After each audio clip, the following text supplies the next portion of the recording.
My first emergency as a house officer was a road traffic accident victim. It was barely few days after I had started house job and I started from maxillofacial surgery. So I got a call that I had a patient at the trauma center. I got there, introduced myself to the nurses, asked for which of the patients were mine, and they pointed to the man. This man was bleeding from his nose, from his lip, from his mouth. He had an accident and his lip was literally slit apart, like almost that entirely from his face. So there was blood. He had a kidney dish and there was so much blood in the kidney dish. I knew I was supposed to clean up. You know how, like, we know the basics theoretically, but I was turning between disgust and a genuine desire to save a life, right? My senior registrar was there, like getting ready, getting preparing the things to repair and all. So he was just like clean up the place and all of that so that we can have a clean working field. Didn't know where to start from. The more I was cleaning, the more blood was coming out. The more I was cleaning, the more blood was coming out. I literally wanted to run away. In fact, at some point, I thought I was going to pass out because there was so much blood and God, it was really bad. And that brings me to the very first mistake young doctors make. The mistake is not wanting to get your hands dirty.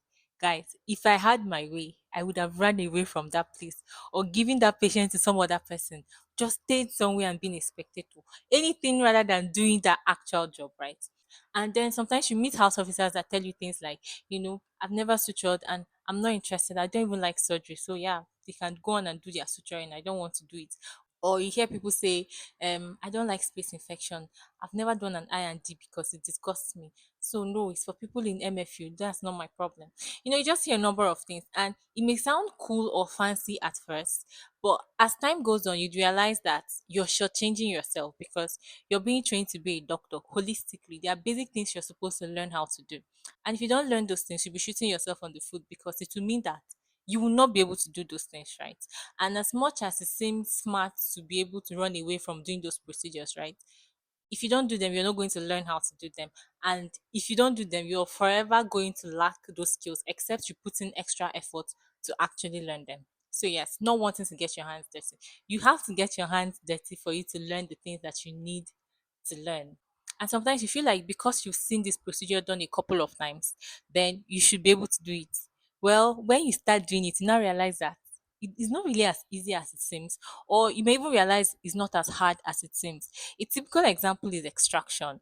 So when they teach you extraction, they say gain your apical thrust, buccal movement, sustain, lingual movement, sustain, gain further apical thrust, rotational movement, and all those things. By the time you start doing extractions, you realize that it may even be to hold the forceps that may be your problem. It's not as easy as just gaining apical thrust. You have to actually learn how to hold your forceps properly and position yourself appropriately before you can even start doing the apical thrust and the rest of it. So yes, you really have to apply yourself if you're going to learn anything.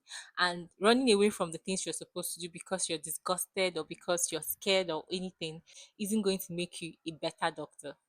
The second mistake is thinking that because you're a doctor, now that you have arrived, nobody can tell you what to do. You have it all figured out, or you'll be probably the best student in your school, or you just feel like you have a very good knowledge of this thing. So nobody should tell you what to do. Well, you start practicing, you realize that some things that are said theoretically are not always the way it is in practical. So let's say you come into practice, new, green, and fresh from school, and then you're going in with all that energy from, oh, this is what is said in the textbook, right? And then there are people who have been in the practice for a longer time and they know what is obtainable, they know how to achieve these things, they know how best to go about it. And they are trying to explain to you that, okay, yes, this is what the book says, but this is how it is done in practice. And then you feel like, no, you can't tell me what to do. You're going to struggle, literally. And sometimes there are easier ways to do things that are not even in the books, right? And you have to be able to be teachable for you to learn how to do those things. If you come off as arrogant, if you come off as I know it all, if you come off as you don't have to teach me, then you're also going to be shooting yourself in the leg because you're not going to learn as much as you're supposed to learn. Third mistake is being too scared. Like sometimes you're seeing things and you're like, God, how am I going to do this thing? Like I am scared, I'm fidgeting. I remember as an undergraduate, there were procedures I wanted to do, but I was so scared to do them. I remember one of my senior colleagues, and he was like, Jennifer, go on and do this procedure. Nothing can go wrong when we are here. And this is a teaching hospital. So that's why we are here, right? And it boosts my confidence to a large extent because sometimes you're so scared to do those things, and it's only in doing those things that you learn how to do them. And I think that's even why this whole housemanship period is so important, because this time around you get to try out your hands on things that you probably have never done before. And because you're doing them under supervision, you also know that you're doing the appropriate thing, and you're not scared that you're going to do something wrong or something that could really cause harm on the long run, right? So yeah, don't be so scared. I mean, it's okay to be scared, right? But don't be so scared that it keeps you from doing the things you're supposed to do, because if you never do those things, you're never going to learn how to do them. And if you don't learn how to do them, then you're constantly going to be scared to do those things. So why don't you just start doing them already? The next one is not asking for help. So you're doing a procedure and it's a difficult procedure and you're struggling with it, but you don't want to ask for help because you want to prove a point, right? You're sweating profusely, you're exhausted, even the patient is tired, but you're still there, you're still struggling. Ah, my sister, that's not the best way, right? The best doctor is a doctor that knows when to refer a patient when a case has become complex, a case is beyond the scope of their expertise. And it's still about the same thing. When you're working on a patient and something is difficult, just ask for help. There are no medals for the person who stays the longest on the patient or anything. Just ask for help. You can observe how the person who you ask for help is doing it and learn better subsequently. But don't struggle and exacerbate your patients because you're trying to prove that you can do this thing. You have the rest of your life to practice. So just learn as much as you can on the go. But don't kill yourself trying to prove a point. And the more help you ask for, the better, because this time around you're able to see how they are doing it and what it is you're not doing right. The fifth mistake young doctors make, and I'll be ending it with this one, is neglecting your loved ones. The job is stressful. We all know it's very demanding. It's even a jealous profession because it doesn't give you time to do so many things that you'd want to do. But the truth is that as a healthcare provider, as a doctor, you are replaceable. Yes, and you are dispensable as well.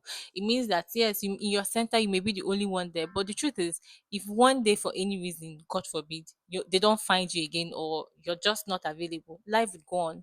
Those patients will be attended to, even if it means calling someone from an entirely different center and offering the person a higher pay than what you're being paid.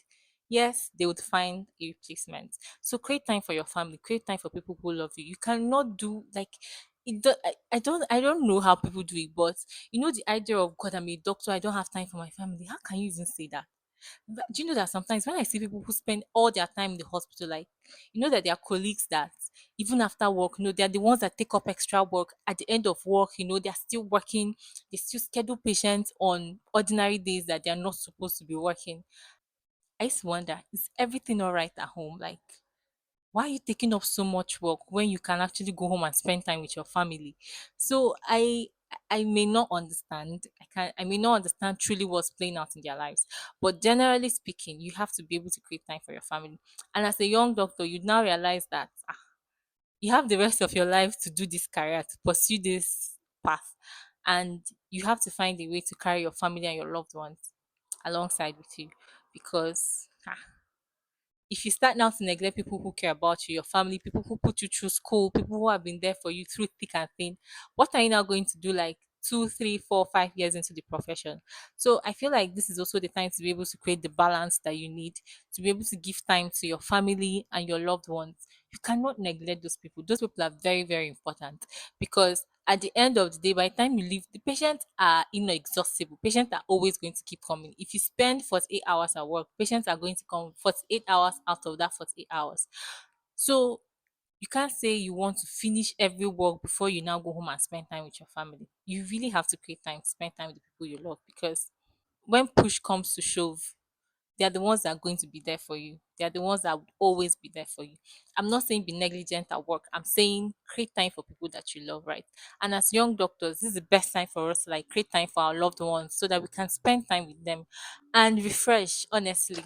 Do you know that there are doctors that work in places where even when they miss work because they are sick, nobody calls them to say, "Oh, how are you doing? I didn't see you at work today." They just know that they are not feeling fine. You see, when next they come to work, somebody will now say, "Oh, you've not been feeling fine. How are you doing?" Right? So within those days that you are home and you're being nursed by your family, anything could have happened, and life goes on. Work continues. So imagine if these people who are the ones that will take care of you are the people that you've neglected all through your period of work because you are the most hardworking doctor. Please don't do that. Find a balance, and that would also help you live a very happy life. I don't know about other people, but I really want to be able to spend time with the people I love, regardless of what how demanding my work is. So yeah, that's what I think. My name is Dr. Jennifer Howe, and here on my channel I talk about oral health, health, and life in general. So if that sounds like something you're interested in, please click the subscribe button. I'll be glad to have you. Till next time, see you in my next video. Bye.